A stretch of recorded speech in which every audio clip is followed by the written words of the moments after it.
3D exhibits, and they work in the trade show industry. My name is Wonka. I intern with Inter-American Defense Board in Washington, D.C. I work as an audit intern in the financial department. My name is Eric Ramirez. I actually intern upstairs on the third floor at the Pomeratz Career Center, and my position is an employee relations intern. So I basically am in charge of preparing everything for the big fairs that everyone has and the interviews that come after that.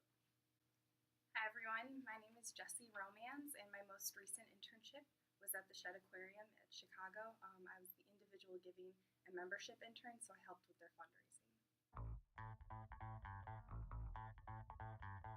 I found it by being involved in my student orgs on campus. So I'm a member of one of the professional business fraternities, and we took a professional trip to Chicago where we toured different companies that had to do with what you were studying and what your major was.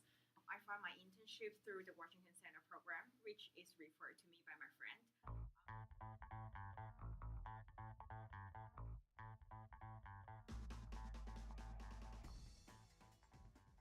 I used to work as a front desk assistant upstairs, and then my current employer, she needed extra help because they had 2 interns back then during the fair season, so I helped them out, and I kept helping them out throughout the year. So it's the last semester, last fall semester began, she offered me the position. So I kind of just found it in a sense. So I actually just looked them up on their website and saw that they had internships and applied through there. I was doing summer internships, so I actually started my search over winter break. A lot of deadlines for summer internships, like the first application is actually around like the end of February, beginning of March, because they want to be able to know who their intern is by April.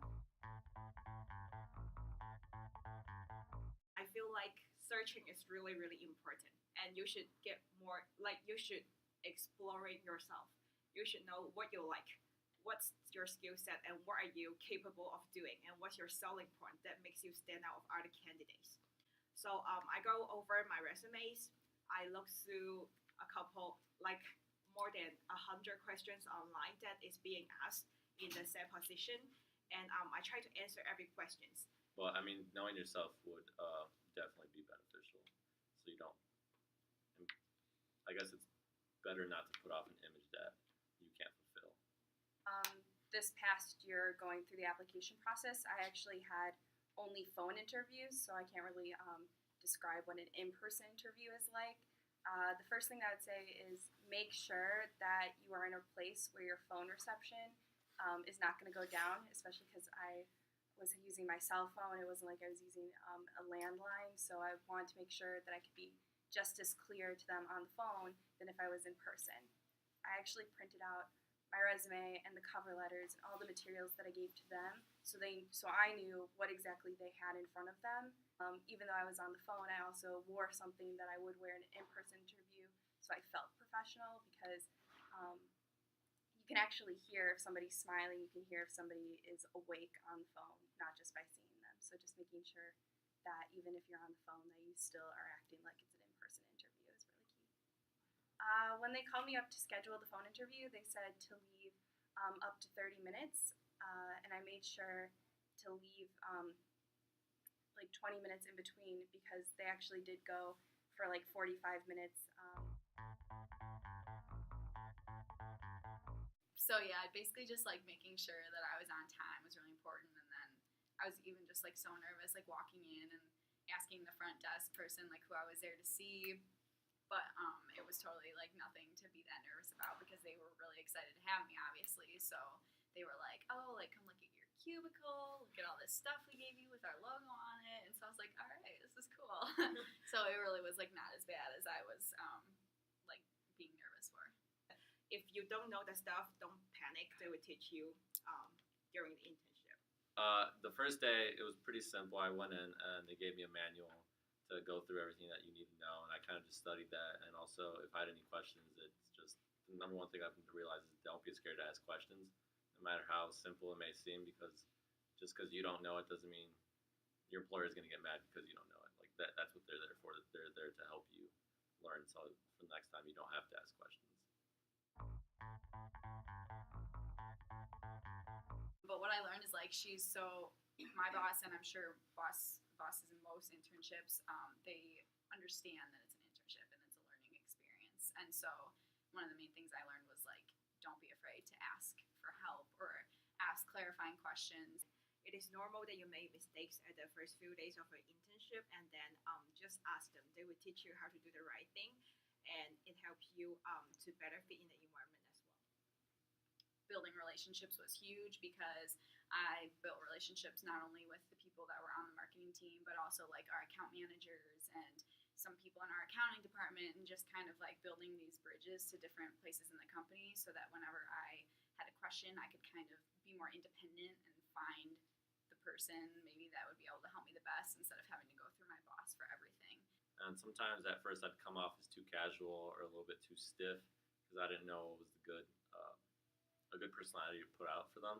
So and just realizing and talking to my employer on how I need to present myself so I can be calm and collective, but also come off as professional to them, because you don't want to come off as you're just like a student that doesn't really have that much knowledge of what he's doing. And also the second one was that I've realized that a lot of things can happen pretty quick. We've had some instances where complications on rooms that are reserved are not reserved, or there's a company that just shows up because they thought they had something scheduled for that day, but they actually don't. So just kind of adapting to those kind of situations and realizing that there's always a solution. A lot of the jobs that you take or internships won't really be related to what you want to do, but a lot of skills that you gain from those experiences can translate to that dream job that you have. Because this might not seem like I'm working towards my goal that I want to accomplish, but there's a lot of traits and qualities that I'm learning now that I can actually apply for and learn so I can do that if I ever hopefully reach my dream job. My role had changed dramatically during the internship, so I actually wasn't expecting to do as much as I ended up doing. And that gave me the opportunity to actually, again, either network within the organization or test your skills or learn something new. I didn't expect certain responsibilities that were going to be given to me, such as this semester we started HireHawk kind of online. So instead of students coming into the Pomerantz Center asking questions, you guys can now do that through HireHawk. And through certain hours of the day, I'm in charge to respond to any questions that are done. So I really had to learn HireHawk kind of extensively well, just so I know how to answer those questions. So that was something I never expected.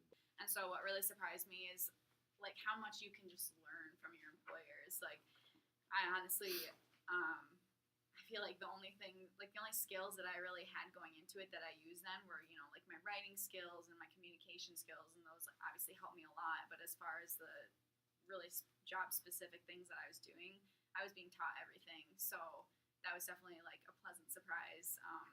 And like looking back, I'm just like really thankful for that, because I was definitely nervous going into it that I wouldn't be ready for it.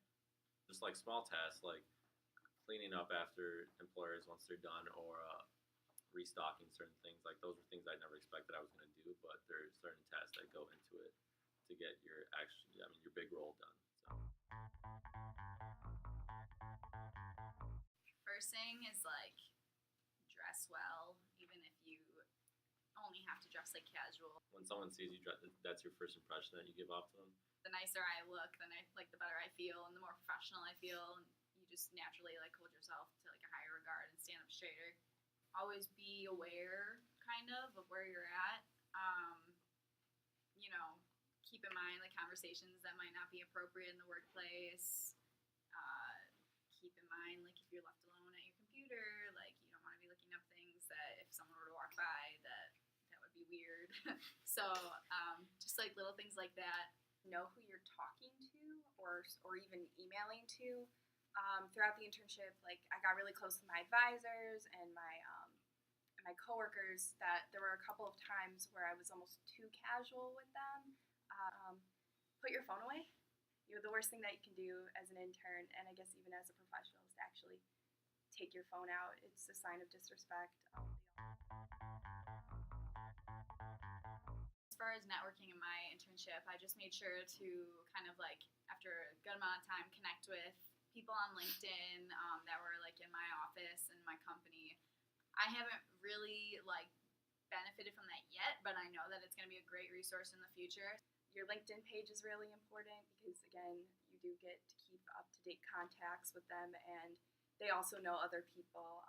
I was also able to give my business card out. You think that this little piece of paper is kind of a little bit dated, but it's actually like the quickest and easiest way for somebody to share contact information. I feel like you should definitely keep contact with your boss and your coworkers. They would be helpful in the future. I made sure to leave little thank you notes to everyone. I kind of went back being like, hey, I'm so happy that I learned this from you. I think if you have the room for it, then any work or internship experience that you have is great because chances are you learn something from it that can be applied to something in the future. When you're thinking about maybe putting like one item on there over another one, I think that would just be if you were running out of space and you had to choose, and you could choose maybe the one that you learn the most from or you think is the most relevant. But I don't think that any experience is a bad experience. I agree with her. And after putting stuff on your resume, you should ask different people to edit your resume, like your career coach, like people in the career center, and then your boss, and then maybe professionals in the field that you want to go in. They will give you professional advice of how to edit your resume.